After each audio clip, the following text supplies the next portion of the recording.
Glória a Deus. Saúde os irmãos com a paz do Senhor.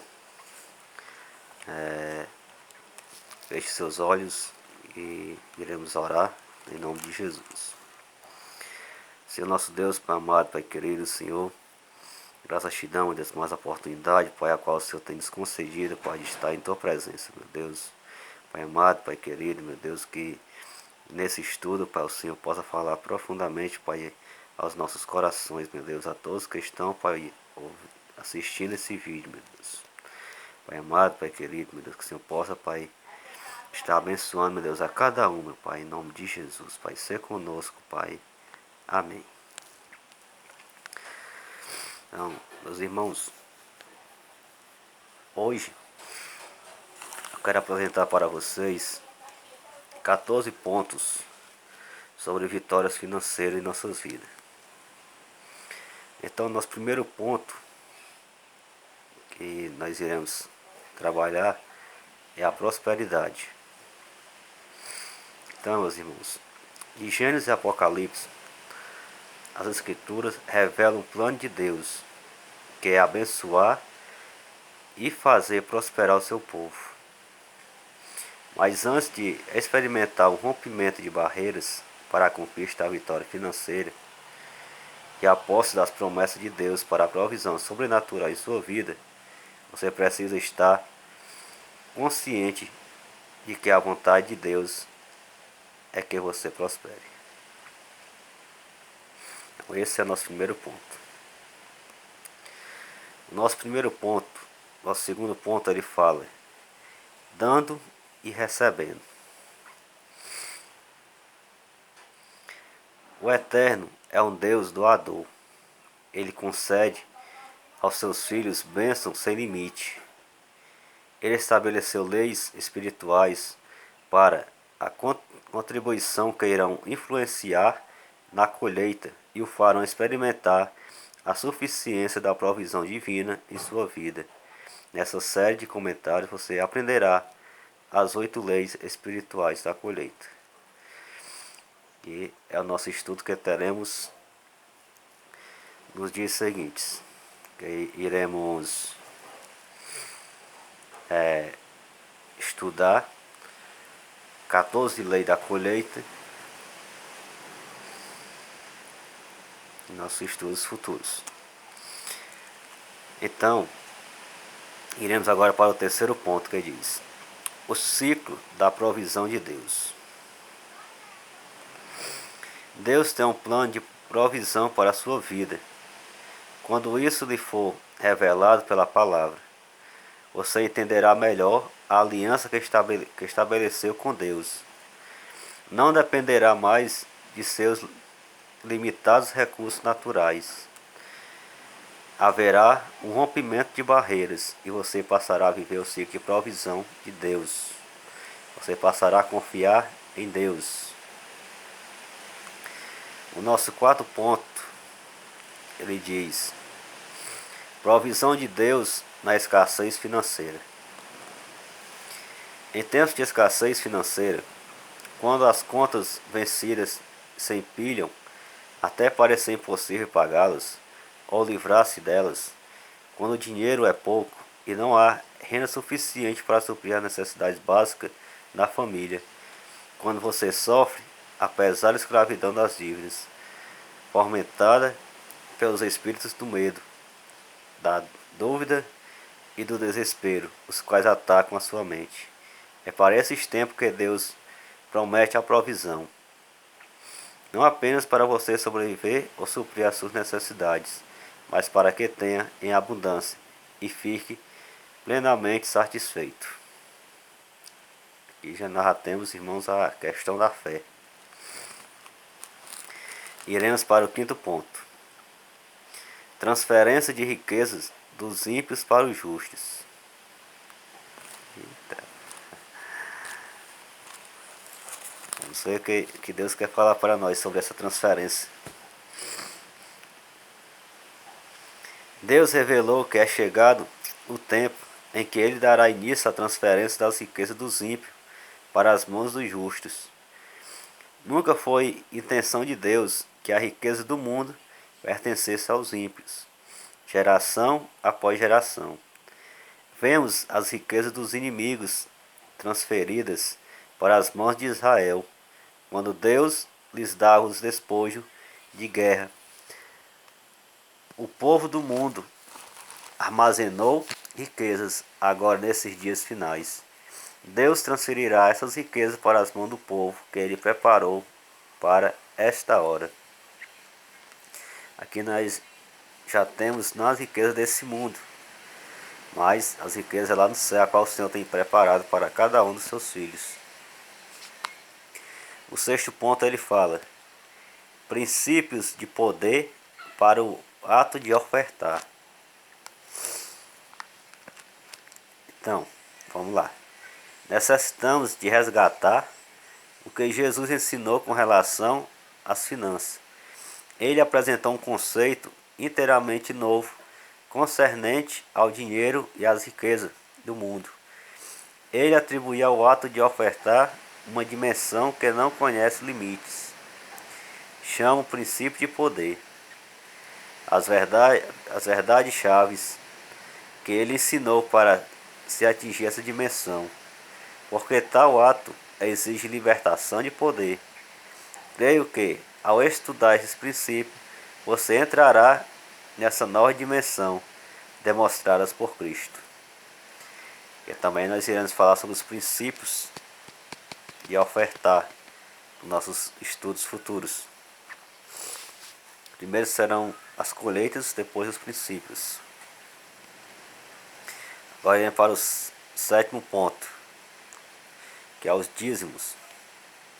No plano divino de provisão sobrenatural para o seu povo, ele exigiu aos israelitas um décimo de tudo que possuíam. O dízimo fazia parte do relacionamento que os israelitas mantinham com Deus e era sinal de que eles reconheciam a Deus como sua fonte de provisão e de bênçãos. O dízimo ainda é um meio de honrar e adorar a Deus e o canal para as bênçãos de Deus. Glória a Deus. Até nós perguntamos, para que Deus quer dinheiro? Deus não usa dinheiro, mas os templos dele, as casas dele, onde nós adoramos a ele, necessitam dos nossos dízimos e ofertas. Agora iremos para as ofertas, ponto 8, que diz: o relacionamento entre Deus e o israelita dependia das ofertas de sacrifício que eles apresentavam no altar, conforme ele lhes prescrevera. As ofertas que apresentamos a Deus hoje são parte essencial de nosso relacionamento com Ele. As nossas ofertas precisam estar de acordo com o que Ele determinou, se quisermos que sejam aceitas e se desejamos colher as bênçãos prometidas. Então, meus irmãos, aqui dentro do tópico das ofertas nós temos 3 pontos. Então vamos lá. Primeiro ponto dentro das ofertas, o 8.1 que diz que é as esmolas. Então diz assim: desde o princípio de seu relacionamento com os israelitas, Deus fez provisão para os pobres. Ordenou que dessem aos pobres parte do produto da terra, além dos dízimos, das ofertas e dos sacrifícios. Era desejo do Senhor que o povo desse esmolas. Deus também espera que nós, hoje, demos aos pobres parte das bênçãos que Ele nos dá. Jesus revelou que, quando ajudamos os pobres necessitados, na verdade estão fazendo isso para Deus e acumulando tesouros no céu. 8.2 Quitação de dívidas. A vontade de Deus sempre foi suprir as necessidades de seu povo. Ele não deseja que os cristãos vivam sobre a escravidão das dívidas. Em sua palavra, encontramos vários exemplos de intervenções sobrenatural, cujo resultado foi a quitação total de dívidas. 8.3 diz: primeiros frutos ou primícias. Último ponto das ofertas. Assim ele diz: além do dízimo e das ofertas voluntárias e dos holocaustos, Deus também requeria dos israelitas os primeiros frutos. Não era opcional. Deus considerava propriedade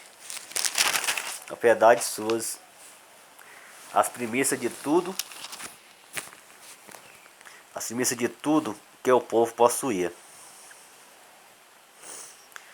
Os primeiros frutos eram os primeiros produtos da colheita, das árvores frutíferas e dos animais. Era o melhor de sua produção. Quando os israelitas entregavam a Deus os primeiros frutos, Deus os abençoava e eles prosperavam. O Senhor deseja que nós também entreguemos a Ele os primeiros frutos, o melhor de tudo, o que Ele nos dá, esperando que Ele multiplique. Glória a Deus.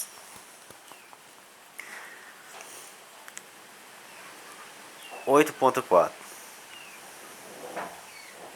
Tinha mais um ponto. Que diz: além do dízimo, das ofertas, dos holocaustos e dos primeiros frutos, os israelitas também faziam votos ao Senhor. Onde é bom cumprir os votos, fazer e cumprir. Eram feitos voluntariamente. Por serem considerados santos, deixar de cumpri-los consistia em pecados. Votos não cumpridos interrompiam o fluxo das bênçãos de Deus. É o que eu falei. Se fizer um voto, cumpra, para que Deus venha lhe abençoar ainda mais. O Senhor exige que cumpramos os nossos votos, todos os votos que lhe fizemos. Quando os cumprimos fielmente, adquirimos a confiança de que Deus nos livrará em tempos de tribulação e liberará as bênçãos prometidas. Então esses, meus irmãos, foram os pontos das ofertas. Então iremos agora para o nono ponto, que é os sacrifícios. Que diz: quando seguiam um padrão estabelecido por Deus, apresentando os sacrifícios que ele exigia, os israelitas tinham seus pecados cobertos e a comunhão restaurada com Deus e recebiam as bênçãos prometidas. Os princípios contidos nos sacrifícios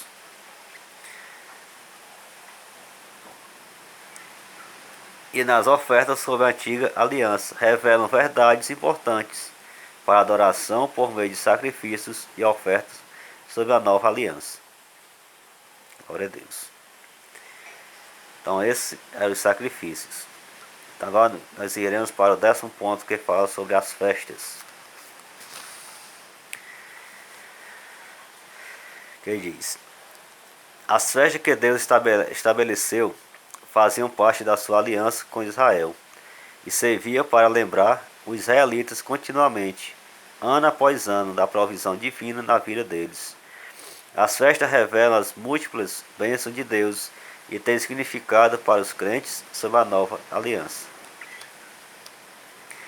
Então, 10.1, o ano do jubileu. Glória a Deus, o ano de júbilo. Que diz: Deus estabeleceu o ano de jubileu como um tempo de liberação, liberdade e restauração. Ó, que maravilha de Deus. A cada 50 anos, a trombeta soava pela terra, proclamando a liberdade. Os escravos hebreus eram libertados, as dívidas eram perdoadas e as prosperidades retornavam aos donos originais. Era uma temporada de descanso para os israelitas, na qual viviam da multiplicação das safras que Deus lhes dava.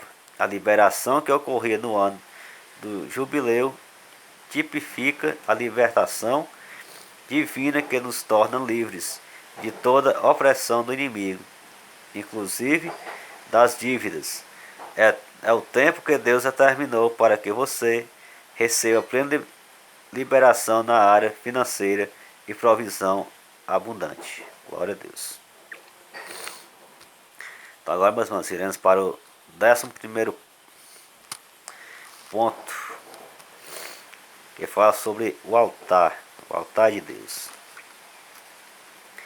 No Monte Sinai, Deus entregou a Moisés instruções concernentes à edificação de 2 altares: o altar de bronze e o altar de ouro, que ficava no Santo dos Santos.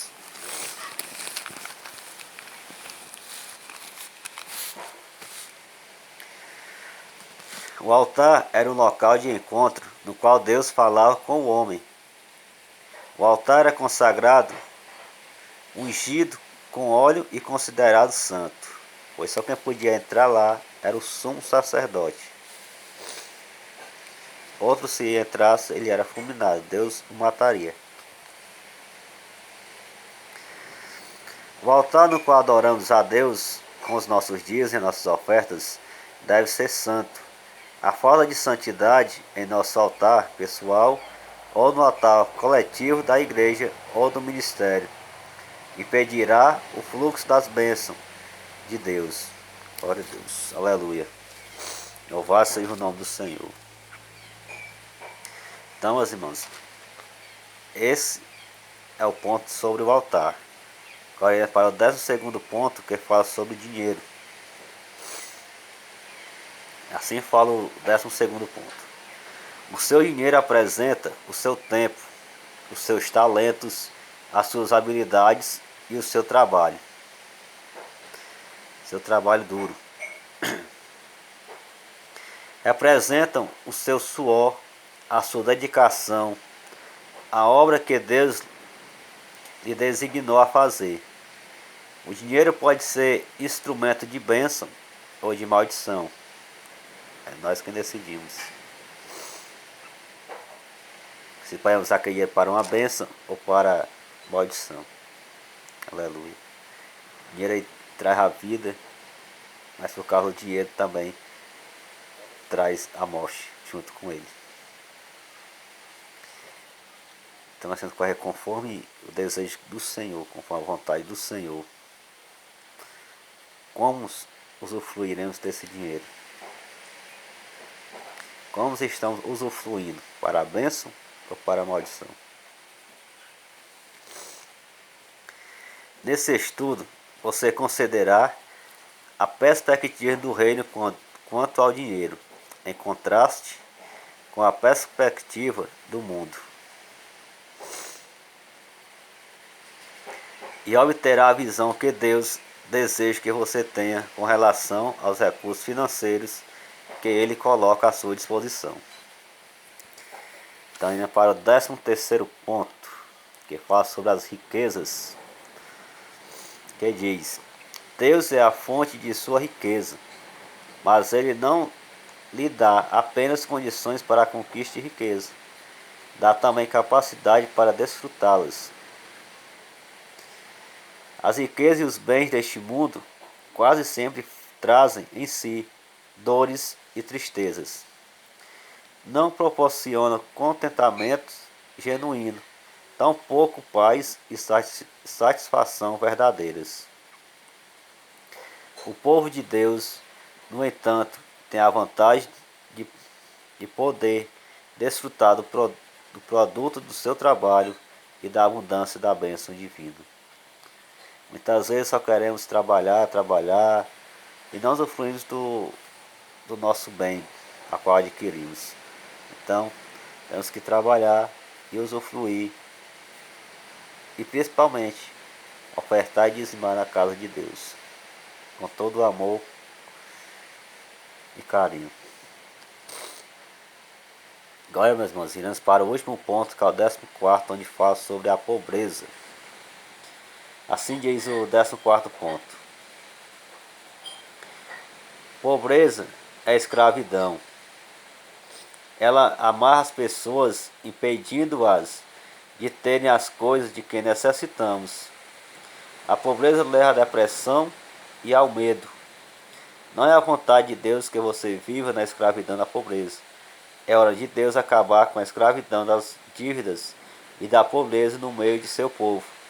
É chegado o momento da liberação de uma unção financeira especial que quebrará as cadeias da escassez e o capacitará a colher com abundância. Então, meus irmãos, esses foram os 14 pontos a qual eu tinha a comentar com os irmãos hoje. Que fala sobre a vitória financeira.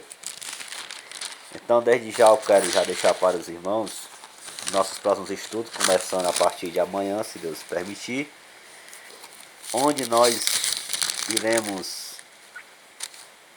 iremos comentar, meus irmãos, sobre 8 leis. Aleluia. 8 leis da colheita que Deus. Iremos falar sobre 15 princípios para ofertar a Deus. Então, a partir de amanhã iremos iniciar nossos estudos. Esse aqui de hoje era só o índice, só o início dos estudos. E a partir de amanhã, se Deus permitir, estaremos aqui iniciando esses estudos para a honra e a glória do Senhor Jesus.